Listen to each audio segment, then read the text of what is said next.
Hello everyone, मैं हूं शिता और आप देख रहे हैं स्टडी कॉमर्स। इस वीडियो में हम डिस्कस करेंगे परफॉर्मेंस अप्रेजल के बारे में।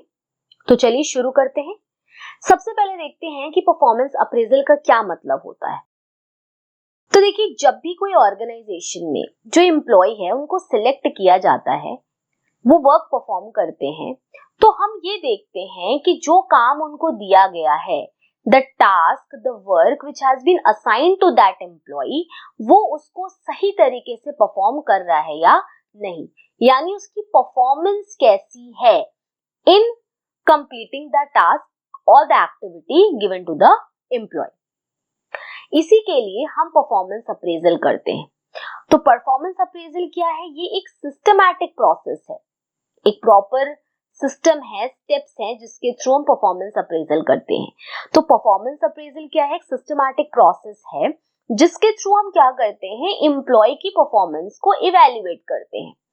We evaluate the performance of the employee, उसका बिहेवियर, अचीवमेंट, स्किल्स और उसकी पोटेंशियल क्या है, इसको हम इवैल्यूएट करते हैं ऑफ अ स्पेसिफिक पीरियड। जो एम्प्लॉय है, इसकी जो प्रेजेंट और पास्ट परफॉर्मेंस है उसको हम मेजर करते हैं क्वांटिटेटिवली और क्वालिटेटिवली, बोथ टर्म्स में। अब ये जो मेजरमेंट होता है वो किसी न किसी सेट स्टैंडर्ड के बेस पर होता है। जैसे कि आपको अपने एम्प्लॉय का अगर परफॉर्मेंस चेक करना है कि उसकी क्या प्रेजेंट परफॉर्मेंस है, तो कुछ ना कुछ उसका स्टैंडर्ड या बेस होगा। जैसे 100 यूनिट्स का प्रोडक्शन किया जाना चाहिए, 100 यूनिट्स का प्रोडक्शन करना है, तो क्या वो जो आपने उसको समय दिया है और जितने यूनिट्स का प्रोडक्शन करने को कहा गया है, क्या वो कर पा रहा है या नहीं। मान लीजिए कि आपका एम्प्लॉय सिर्फ 80 यूनिट का ही प्रोडक्शन कर पा रहा है, तो आपको ये देखना पड़ेगा कि जो 100 यूनिट्स का स्टैंडर्ड दिया जा रहा है, उतने स्टैंडर्ड तक का परफॉर्मेंस एम्प्लॉय क्यों नहीं कर पा रहा है, क्या रीजंस हैं उसके।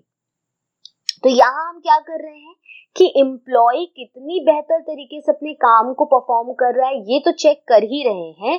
साथ ही साथ हमें ये भी देखना है कि कौन कौन से एरियाज हैं जहाँ इम्प्रूवमेंट की जरूरत है, कहाँ हमें ट्रेनिंग देने की जरूरत है, कहाँ हमें अगर अच्छा काम कर रहे हैं तो प्रमोशन देने की जरूरत है, रिवॉर्ड देने की जरूरत है। ये भी परफॉर्मेंस अप्रेजल के थ्रू हम पता करते हैं।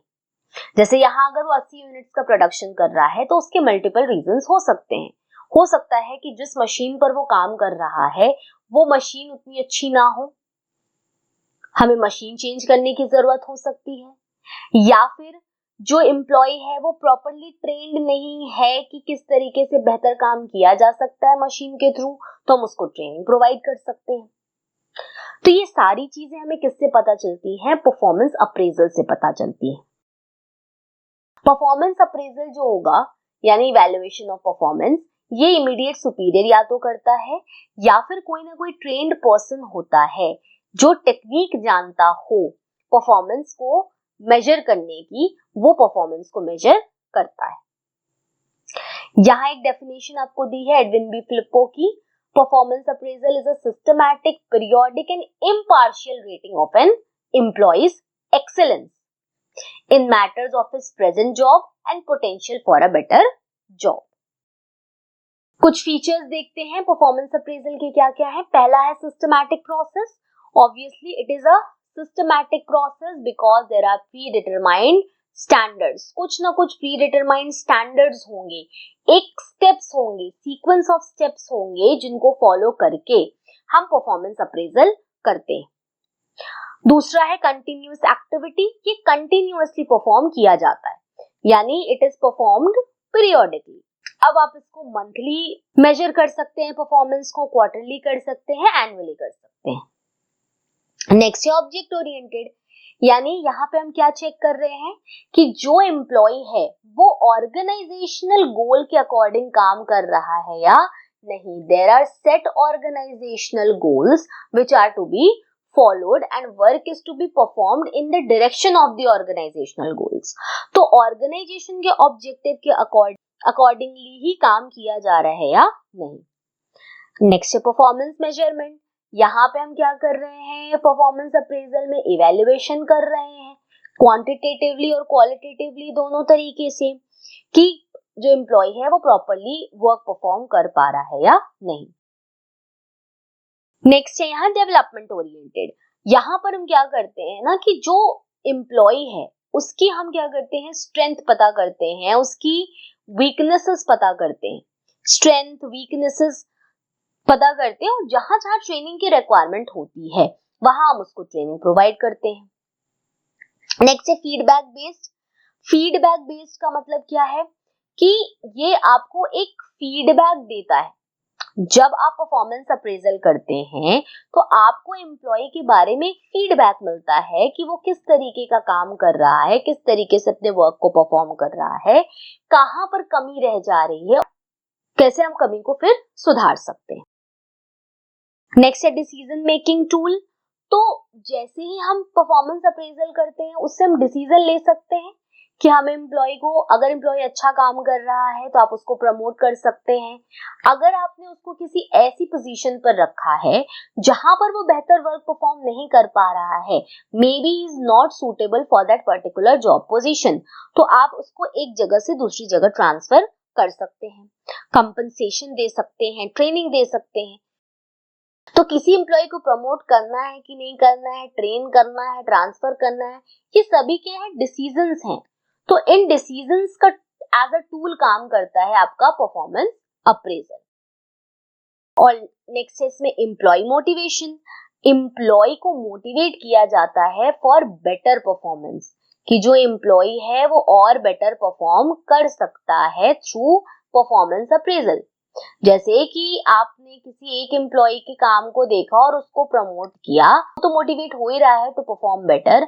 जो अदर एम्प्लॉयज होंगे they will also feel, they will be also motivated, अगर हम अच्छा काम करते हैं तो हम भी आगे प्रमोट हो सकते हैं। तो ये सभी फीचर्स हैं परफॉर्मेंस अप्रेजल के। नेक्स्ट है ऑब्जेक्टिव्स ऑफ परफॉर्मेंस अप्रेजल। पहला ऑब्जेक्टिव है आपका work related objectives. Work related का मतलब क्या है कि जो एम्प्लॉय है उसकी पास्ट एंड प्रेजेंट परफॉर्मेंस जो है उससे रिलेटेड ये ऑब्जेक्टिव्स हैं। देखते हैं, सबसे पहला है to assess the work of employees in relation to job requirement. Performance appraisal हम क्यों करते हैं, ताकि हम ये देख सकें कि जो एम्प्लॉय है वो जो काम कर रहा है, जो वर्क परफॉर्म कर रहा है, वो उसकी जॉब रिक्वायरमेंट के अकॉर्डिंग, उसके स्टैंडर्ड के अकॉर्डिंग है या नहीं। यानी जो एक्सपेक्टेशन है उस एम्प्लॉय से for at that job position, वो उसको पूरा कर रहा है या नहीं कर रहा है। जनरली क्या होता है, जो सेल्स एग्जीक्यूटिव होते हैं उनको एक टारगेट दे दिया जाता है कि आपको ये टारगेट पूरा करना है या कस्टमर रिलेशनशिप मेंटेन करना है।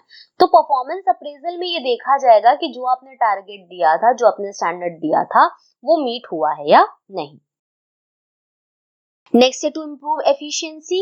एफिशिएंसी इम्प्रूव करने में भी हेल्प परफॉर्मेंस अप्रेजल करता है। यानी कि अगर किसी की परफॉर्मेंस लो है या बिलो स्टैंडर्ड है तो क्यों है, what are the reasons for it. जैसे आपने किसी को एक टाइम फ्रेम दिया है कि इसी टाइम फ्रेम में तुमको काम कंप्लीट करना है। अब वो टाइम फ्रेम में अगर काम कंप्लीट नहीं कर रहा है, जो एक्सपेक्टेड टाइम उससे ज्यादा समय ले रहा है, तो क्या कारण है कि वो ज्यादा समय ले रहा है। हो सकता है उस पर टेक्निकल नॉलेज कम हो, या ट्रेनिंग की जरूरत हो, या रिसोर्सेज कम हो, या मशीन खराब हो, इंफ्रास्ट्रक्चर खराब हो, कई रीजंस हो सकते हैं।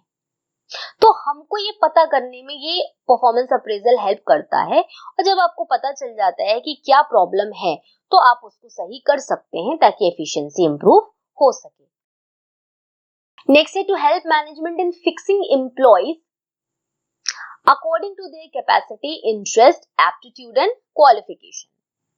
Simple meaning putting right person at the right job. मान लीजिए आपका जो एम्प्लॉय है वो आपने उसको सही जगह पे नहीं रखा है। हर एम्प्लॉय की ability, interest, skill, attitude, aptitude, qualification सब कुछ अलग अलग होता है।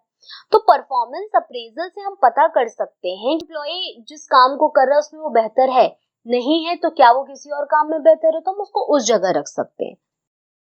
नेक्स्ट है to carry out job evaluation.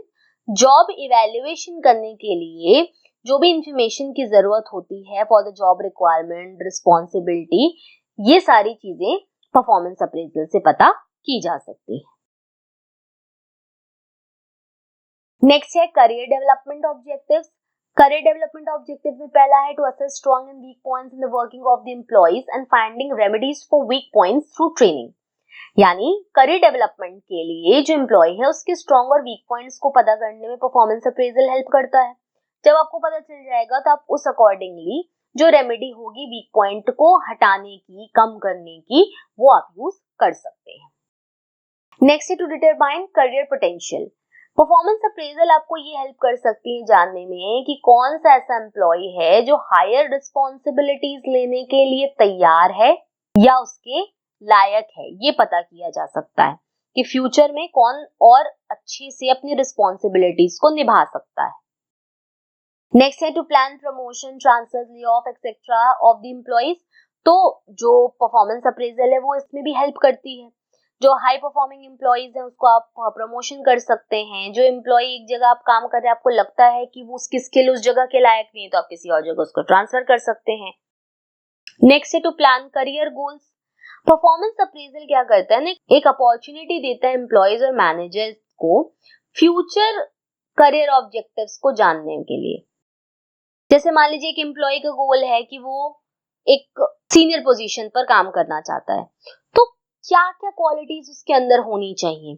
जैसे लीडरशिप एबिलिटी होनी चाहिए, ट्रेनिंग होनी चाहिए और एक्सपीरियंस होना चाहिए। ये सारी चीजें वो गेन कर सकता है ताकि वो अपने करियर में और आगे बढ़ सके। नेक्स्ट है कम्युनिकेशन रिलेटेड ऑब्जेक्टिव्स, जिसमें पहला है to provide feedback to employee so that they come to know where they stand and can improve their job performance. Employee को परफॉर्मेंस अप्रेजल बताता है कि किस तरीके से वो अपने वर्क को परफॉर्म कर रहा है, कितना वेल परफॉर्म कर रहा है, कहाँ कहाँ गलती कर रहा है, कहाँ कहाँ इंप्रूवमेंट की जरूरत है।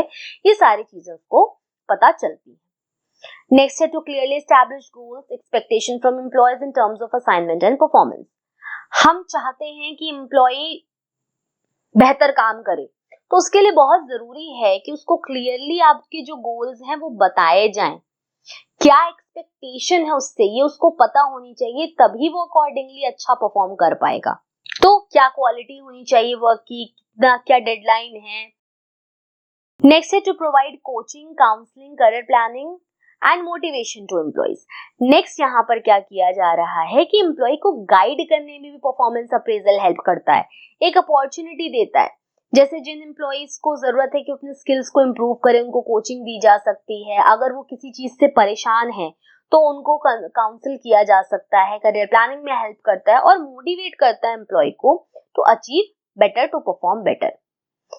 नेक्स्ट है to develop positive superior and subordinate relations and thereby reduce grievances. अगर हम सही तरीके से परफॉर्मेंस अप्रेजल कर लेते हैं तो यहाँ से क्या होता है, एक ओपन कम्युनिकेशन हो सकता है सुपीरियर और सबऑर्डिनेट के बीच में। यानी जो सुपीरियर और सबऑर्डिनेट है उनको एक अपॉर्चुनिटी मिलती है कि वो आपस में डिस्कशन कर सकते हैं कि क्या परफॉर्मेंस रही है, क्या डिफिकल्टीज है, क्यों डिफिकल्टीज आ रही हैं, कैसे हम उसको सुधार सकते हैं। ये सारी चीजें जब वो बात करते हैं तो एक पॉजिटिव रिलेशन डेवलप होता है सुपीरियर सबऑर्डिनेट के बीच में, और जो फर्दर ग्रीवेंसेस हैं, प्रॉब्लम्स हैं, वो भी रिड्यूस की जा सकती हैं। नेक्स्ट है ऑर्गेनाइजेशनल ऑब्जेक्टिव्स। पहला है to serve as a basis for promotion and demotion. आपको परफॉर्मेंस अप्रेजल से पता चल जाता है कौन सा एम्प्लॉय अच्छा काम कर रहा है, कौन नहीं कर रहा है। अच्छा काम कर रहा है तो हम उसे प्रमोट कर सकते हैं, अगर नहीं अच्छा काम कर रहा है तो हम उसका डिमोशन कर सकते हैं। नेक्स्ट है to serve as a basis for wage and salary administration considering pay increases and increments. यानी कंपनसेशन लिया जा सकता है थ्रू परफॉर्मेंस अप्रेजल। जैसे जो अच्छा काम कर रहा होगा, बेटर परफॉर्म कर रहा होगा, उसे आप इंक्रीमेंट दे सकते हो, बोनस दे सकते हो, अदर रिवॉर्ड्स भी दिए जा सकते हैं। नेक्स्ट है to serve as basis for planning suitable training and development programmes. जो आपका परफॉर्मेंस अप्रेजल है उससे हमको पता चल जाता है कि क्या ट्रेनिंग नीड्स है हमारे एम्प्लॉइज की। जैसे हो सकता हो आपको पता चले कि आपका एम्प्लॉय की कम्युनिकेशन स्किल अच्छी नहीं है या उसकी टेक्निकल नॉलेज अच्छी नहीं है, तो आप उस अकॉर्डिंग उसको ट्रेन करके उसकी करियर ग्रोथ में हेल्प कर सकते हैं। To serve as a basis for transfer and termination in case of reduction in staff strength. जैसे अगर कोई किसी जॉब पोजीशन पर काम कर रहा है लेकिन वो उस जगह अपने स्किल का प्योरली यूज नहीं कर पा रहा है, तो आप उसको ट्रांसफर कर सकते हो दूसरे पोजीशन पे जहां के लिए उसकी स्किल बेटर। जैसे अपने स्टाफ स्ट्रेंथ कम करनी है तो आपको वहां पे टर्मिनेशन करना होगा, तो उस केस में जब आप परफॉर्मेंस अप्रेजल किए रहते हो तो आपको पता होता है कि कहाँ कौन सा एम्प्लॉय किस तरीके का है, तो आप अकॉर्डिंगली टर्मिनेशन का डिसीजन ले सकते हैं। तो ये सारे ऑब्जेक्टिव्स थे परफॉर्मेंस अप्रेजल। नेक्स्ट देखिए प्रोसेस है परफॉर्मेंस अप्रेजल की। सबसे पहले हम क्या करेंगे, स्टैंडर्ड सेट करेंगे, यानी क्लियर जॉब एक्सपेक्टेशन और परफॉर्मेंस क्राइटेरिया क्या है वो डिफाइन करेंगे। इसके बाद स्टैंडर्ड्स को कम्युनिकेट करेंगे, यानी इन्फॉर्म करेंगे एम्प्लॉइज को कि क्या स्टैंडर्ड है, क्या एक्सपेक्टेशन है जिसके अकॉर्डिंग उनको परफॉर्म करना है। थर्ड है मेजर एक्चुअल परफॉर्मेंस। यहाँ पे क्या किया जाता है, डेटा कलेक्ट किया जाता है थ्रू ऑब्जर्वेशन, रिपोर्ट्स, अटेंडेंस, अलग अलग मेथड से हम डेटा कलेक्ट करते हैं और उस अकॉर्डिंगली एक्चुअल परफॉर्मेंस को मेजर करते हैं। नेक्स्ट है comparison of performance with standard. अब जो स्टैंडर्ड आपने सेट किया और जो एक्चुअल परफॉर्मेंस है इसके बीच में क्या करेंगे, कंपैरिजन करेंगे। नेक्स्ट है डिस्कस रिजल्ट्स, यानी कि फीडबैक। अब जो भी स्ट्रेंथ वीकनेसेस है वो हमको पता चल जाती हैं और इम्प्रूवमेंट के एरियाज पता चल जाते हैं, तो ये एज अ फीडबैक हमारे लिए काम करता है। नेक्स्ट है टेक करेक्टिव एक्शन। अब आपको पता चल गया कि एम्प्लॉय की स्ट्रेंथ वीकनेसेस क्या है, कहाँ का इम्प्रूवमेंट की जरूरत है, तो उस अकॉर्डिंग आप training, counselling, coaching, promotion, disciplinary action, demotion जो करना चाहे वहां पर वो एक्शन आप कंडक्ट कर सकते हैं।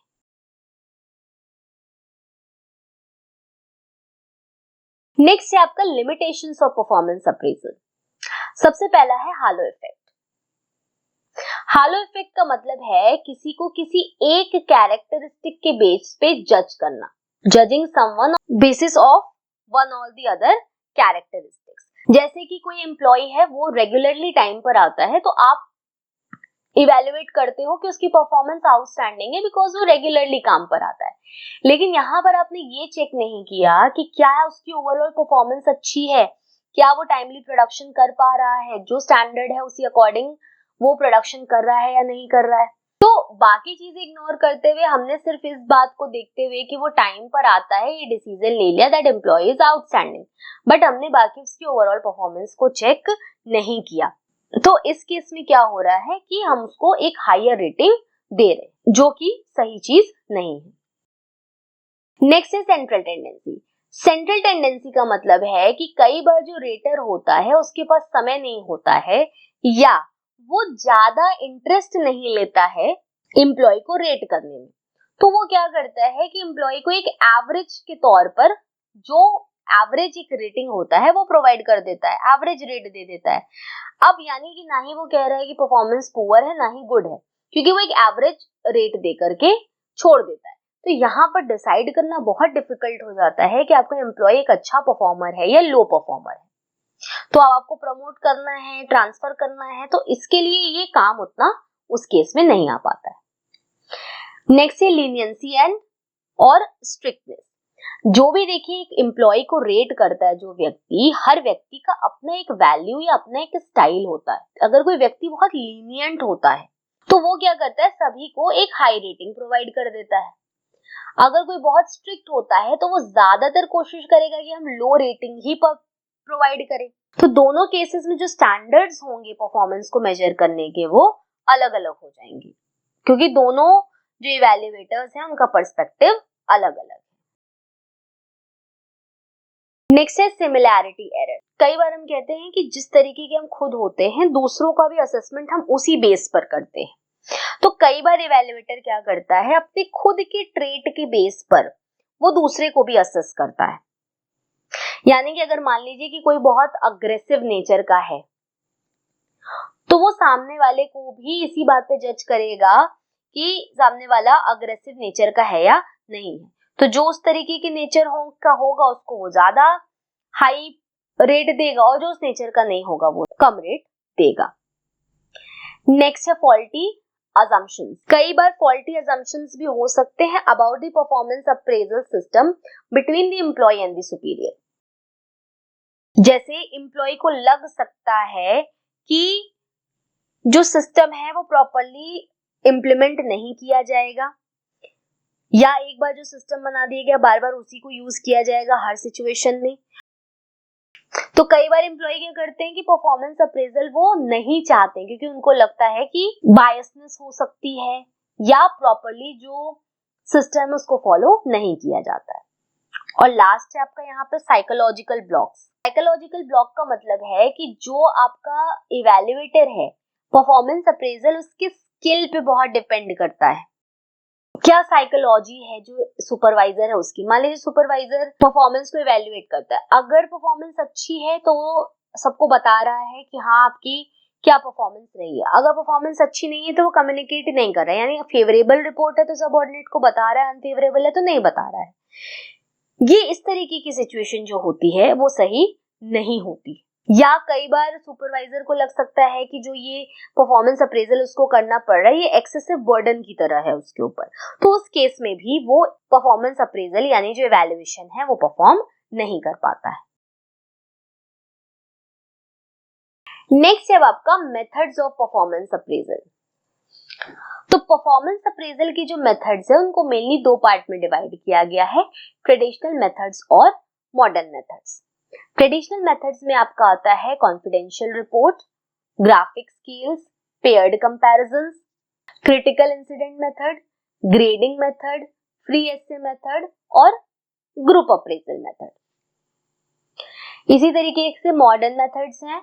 मॉडर्न मेथड्स में आपका assessment centre, human resource accounting, behaviourally anchored scale, management by objective और 360 डिग्री परफॉर्मेंस अप्रेजल। दोनों तरीके की मेथड्स को हम देखते हैं। सबसे पहला है देखिए आपका ट्रेडिशनल मेथड्स, उसमें पहला है कॉन्फिडेंशियल रिपोर्ट। कॉन्फिडेंशियल रिपोर्ट का मतलब है कि जो भी इमीडिएट सुपीरियर होता है वो एक रिटन रिपोर्ट प्रिपेयर करता है एम्प्लॉय के बारे में। ये कॉन्फिडेंशियल रिटन रिपोर्ट होती है। इसमें जो एम्प्लॉय की परफॉर्मेंस है, उसकी कंडक्ट कैसा रहा है, उसकी एबिलिटीज क्या है, स्ट्रेंथ क्या है, वीकनेस क्या है, पोटेंशियल क्या है, इन सारी चीजों के बारे में लिखा होता है। तो यहाँ पर एम्प्लॉय का कोई डायरेक्ट पार्टिसिपेशन नहीं होता है। और पहले के टाइम में ट्रेडिशनली इस मेथड को ज्यादा यूज किया जाता था।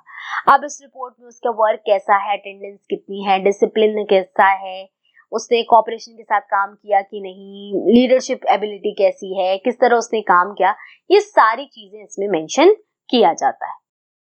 इस रिपोर्ट से बहुत फायदा रहता है कि जो एम्प्लॉय है उसको प्रमोट करने में या ट्रांसफर, ट्रेनिंग, इन सब में काफी हेल्प मिलती है। सेकंड है आपका ग्राफिक स्केल्स। जैसे यहाँ नाम से क्लियर है, जो ग्राफिक रेटिंग स्केल्स हैं, यहाँ पर क्या किया जाता है, कुछ फैक्टर्स होते हैं उनके बेस पे हम कंपैरिजन करते हैं और एक स्केल तैयार किया जाता है जिसके बेस पर आप फैक्टर्स को उस अकॉर्डिंग रेट करते हैं। जैसे यहाँ पर आप देखिए एक ग्राफिक रेटिंग स्केल का आपको एग्जांपल दिया है। 4 फैक्टर्स लिया है यहाँ पे, quality of work, attendance, initiative और टीम वर्क। रेटिंग क्या है, 5 रेटिंग्स बनाई गई है, 1, 2, 3, 4 और 5। 1 पुअर है, 2 बिलो एवरेज है, 3 एवरेज है, 4 गुड है और 5 एक्सीलेंट है। अब यहाँ पर हम क्या कर सकते हैं, एम्प्लॉय को रेट कर सकते हैं। मान लीजिए कोई एम्प्लॉय है, एम्प्लॉय ए, इसका हमको रेटिंग करना है। मान लीजिए क्वालिटी ऑफ वर्क पे हमने उसको क्या दे दिया, 5 पॉइंट दिया, 5 रेट दिया, यानी उसका जो क्वालिटी ऑफ वर्क है वो क्या हो गया आपका, एक्सीलेंट हो गया। अटेंडेंस है, मान लीजिए उस पे हमने उसको 3 दिया, यानी जो उसकी अटेंडेंस है वो किस तरीके, कौन सी रेट की है, तो वो उसकी एवरेज अटेंडेंस है। इसी तरीके से हम रेटिंग दे सकते हैं। ये कुछ फैक्टर्स हैं, इसके अलावा और भी कई सारे फैक्टर्स हो सकते हैं। तो यहाँ पे जैसे हमने रेट दे दिया तो उस अकॉर्डिंग आप ओवरऑल स्कोर निकाल सकते हैं उसकी परफॉर्मेंस का। नेक्स्ट है यहाँ पे आपका देखिए paired comparison. Third, paired comparison का मतलब है जब आप एक एम्प्लॉय का कंपैरिजन दूसरे एम्प्लॉय से करते हैं इन अ पेयर। जैसे कि मान लीजिए आपके एम्प्लॉयज हैं ए, बी, सी और डी। अब आपको क्या करना है, इनके बीच में कंपैरिजन करना है। तो कंपैरिजन कैसे हो जाएगा आपका, ए का हम किससे कंपैरिजन करेंगे, बी से करेंगे, सी से करेंगे और डी से करेंगे। अब चूंकि एक बार ए का कंपैरिजन बी से हो चुका है, तो अब हम क्या करेंगे, बी का कंपैरिजन किससे कर सकते हैं, सी से कर सकते हैं और डी से कर सकते हैं। इसी तरीके से सी का हम किससे परफॉर्मेंस कंपेयर करेंगे, डी से करेंगे। तो ये क्या है, पेयर्ड कंपैरिजन है, जहां पे हर एम्प्लॉय को हम कंपेयर करते हैं अदर एम्प्लॉय से इन अ पेयर, और फिर देखते हैं कौन बेटर है। जो ज्यादा बेटर है उसको हाईएस्ट रैंक दे दी जाती है। नेक्स्ट है क्रिटिकल इंसिडेंट मेथड। इसमें क्या होता है कि जो भी इंपॉर्टेंट पॉजिटिव और नेगेटिव इंसिडेंट्स होते हैं उसका एक रिकॉर्ड मेंटेन किया जाता है। जो ये पॉजिटिव और नेगेटिव इंसिडेंट्स है वो परफॉर्मेंस से रिलेटेड होते। क्रिटिकल इंसिडेंट का मतलब क्या है कि अगर कोई एक पर्टिकुलर सिचुएशन आती है, उस इंसिडेंट के समय जो एम्प्लॉय है उसकी किस तरीके की परफॉर्मेंस रही है, यानी उसका बिहेवियर इफेक्टिव रहा है या इनइफेक्टिव रहा है। कोई कस्टमर है, वो कोई प्रोडक्ट चूज कर रहा है, काफी समय लगा रहा है, बार बार एम्प्लॉय से पूछ रहा है, तो क्या एम्प्लॉय उसको पेशेंटली रिप्लाई दे रहा है, उसका काम कराने में मदद कर रहा है या नहीं कर रहा है, ये सारी चीजें इसमें चेक की जा सकती है। नेक्स्ट है आपका ग्रेडिंग मेथड। ग्रेडिंग मेथड का मतलब है कि एम्प्लॉय को ग्रेड किया जाता है, यानी एम्प्लॉय की जो ओवरऑल परफॉर्मेंस है उसको ग्रेड किया जाता है as per pre determined standards. जैसे आप यहाँ पर ग्रेडिंग मेथड में देख सकते हैं क्या ग्रेड है, ए बी सी डी और ई। ए का मतलब आउटस्टैंडिंग, बी का वेरी गुड, सी का सैटिस्फैक्ट्री, डी का बिलो एवरेज और ई का अनसैटिस्फैक्ट्री। तो आप एम्प्लॉय को इस अकॉर्डिंग ग्रेड दे सकते हैं। जैसे मान लीजिए आपका कोई एम्प्लॉय है, वो बार बार बहुत अच्छा परफॉर्म कर रहा है, जो आपका टारगेट है उसको पूरा कर रहा है, तो आप उसको ग्रेड ए दे सकते हैं, यानी उसकी परफॉर्मेंस क्या है, आउटस्टैंडिंग। यहाँ पर ग्रेडिंग मेथड में हम क्या कर रहे हैं, एम्प्लॉय को ओवरऑल परफॉर्मेंस का जो ग्रेड है या कैटेगरी है उसके अंडर में रख रहे हैं। नेक्स्ट है free essay method. Free essay method का मतलब है कि जो अप्रेजर या एवेल्युएटर होता है वो एक डिस्क्रिप्टिव एसे लिखता है about the employ strength, weakness, performance, achievement, behaviour, cooperation, इन सब से रिलेटेड एक ब्रीफ डिस्क्रिप्शन लिखता है। एक तरीके से एक डिस्क्रिप्टिव ऐसे है, एक डिस्क्रिप्शन लिखता है, यानी कि उसको स्कोर, न्यूमेरिकल स्कोर असाइन करने के बजाय हम क्या कर रहे हैं, उसके बारे में डिस्क्रिप्शन लिख रहे हैं, उसको डिस्क्राइब कर रहे हैं कि किस तरीके से वो परफॉर्म कर रहा है। जैसे एक मैनेजर लिख सकता है कि एम्प्लॉय के बारे में कि उसकी टेक्निकल नॉलेज अच्छी है, वो कंसिस्टेंटली काम करता है, डेडलाइंस के अंदर काम करके दिखाता है और उसकी कम्युनिकेशन स्किल्स अच्छी हैं। उसमें और भी चीजें हो सकती हैं, जैसे जो प्रॉब्लम्स है वो भी लिखी जा सकती हैं कि वो अच्छी तरीके से काम तो कर रहा है लेकिन उसकी कम्युनिकेशन स्किल उतनी अच्छी नहीं है with dealing with the customers, या कस्टमर नीड्स को पूरा नहीं कर पा रहा है। वहां पे उसको रिकमेंड किया जा सकता है कि उसको किस तरह से ट्रेन किया जाए ताकि वो बेटर परफॉर्म कर सके। और लास्ट है ग्रुप अप्रेजल। एक एम्प्लॉय की जो परफॉर्मेंस है उसको मेजर किया जाता है बाय ग्रुप और अ कमिटी ऑफ अप्रेजर्स, यानी किसी एक सुपरवाइजर के बजाय एक ग्रुप पे होती है, एक कमिटी होती है जो एम्प्लॉय होता है उसको, उसकी परफॉर्मेंस को मेजर करती है। उसमें आपका immediate superior, departmental head, HR manager, functional experts भी हो सकते। वो जॉइंटली असेस करते हैं एम्प्लॉय की परफॉर्मेंस, कितना सेल किया उसने, टीम मैनेजमेंट अच्छा कर पा रहा है, कस्टमर नीड्स को पूरा कर पा रहा है या नहीं, एक्सेट्रा। मॉडर्न मेथड्स में सबसे पहला है आपका असेसमेंट सेंटर। असेसमेंट सेंटर जो है ये यूके और यूएस में सबसे पहली बार डेवलप हुआ था इन द ईयर 1943। इसमें क्या किया जाता है, असेसमेंट सेंटर बनाया जाता है। असेसमेंट सेंटर क्या होता है, आपका एक सेंट्रल लोकेशन होता है। असेसमेंट सेंटर क्या है, आपका एक सेंट्रल लोकेशन होता है जहां पर जो मैनेजर्स हैं वो एक साथ आते हैं और जो जॉब रिलेटेड एक्सरसाइज होता है वो उसमें पार्टिसिपेट करते हैं और जो ट्रेंड ऑब्जर्वर्स होते हैं वो उनको इवेल्युएट करते हैं। तो जो सेंटर लोकेशन है यहाँ पे कुछ एक्सरसाइजेस परफॉर्म की जाती है, जैसे ग्रुप डिस्कशन किया जा सकता है, रोल प्ले किया जा सकता है, केस स्टडी की जाती है, प्रेजेंटेशंस हो सकते हैं, इंटरव्यूज हो सकते हैं, टेस्ट हो सकते हैं। इसके बेस पे जो इवैल्यूएटर होता है वो परफॉर्मेंस और पोटेंशियल को असेस करता है। तो असेसमेंट सेंटर्स में क्या होता है कि ओरिजिनल जो आपकी वर्क प्लेस होती है उसी तरीके का एक माहौल, एक एनवायरनमेंट तैयार किया जाता है। इससे जो एम्प्लॉय है उसका आप interpersonal skill, communication skill, ability to plan organise, उसकी मेंटल अलर्टनेस कितनी है, कैसी है, ये सारी चीजें मेजर कर सकते हैं। दूसरा है आपका यहाँ पर human resource accounting. Human resource accounting का मतलब है जो एम्प्लॉय है उसकी इकोनॉमिक वैल्यू को मेजर करना, ये आपका ह्यूमन रिसोर्स अकाउंटिंग करता है। जो हमारे एम्प्लॉयज हैं वो हमारे वैल्यूएबल एसेट्स होते हैं, तो हम क्या करते हैं कि उनकी इकोनॉमिक वैल्यू कैलकुलेट करने की या मेजर करने की कोशिश करते हैं, यानी measure the value of employ in monetary terms. इसमें cost of acquiring, developing, training cost, compensation, ये सारी चीजों को जो एक न्यूमेरिकल वैल्यू है या मॉनेटरी टर्म में इसको हम मेजर करते हैं। मान लीजिए एक एम्प्लॉय पे आपने ट्रेनिंग, रिक्रूटमेंट, इन सब का जो है टोटल खर्चा 1 लाख के बराबर किया है। तो अब जो एम्प्लॉय परफॉर्म कर रहा है वर्क, तो यहाँ पर देखा जा सकता है कि जितना उस पर इन्वेस्टमेंट किया गया है क्या उतना रिटर्न उससे आ रहा है या नहीं। थर्ड है आपका बिहेवियरली एंकर्ड रेटिंग स्केल, जिसको हम शॉर्ट में क्या कहते हैं, बार्स।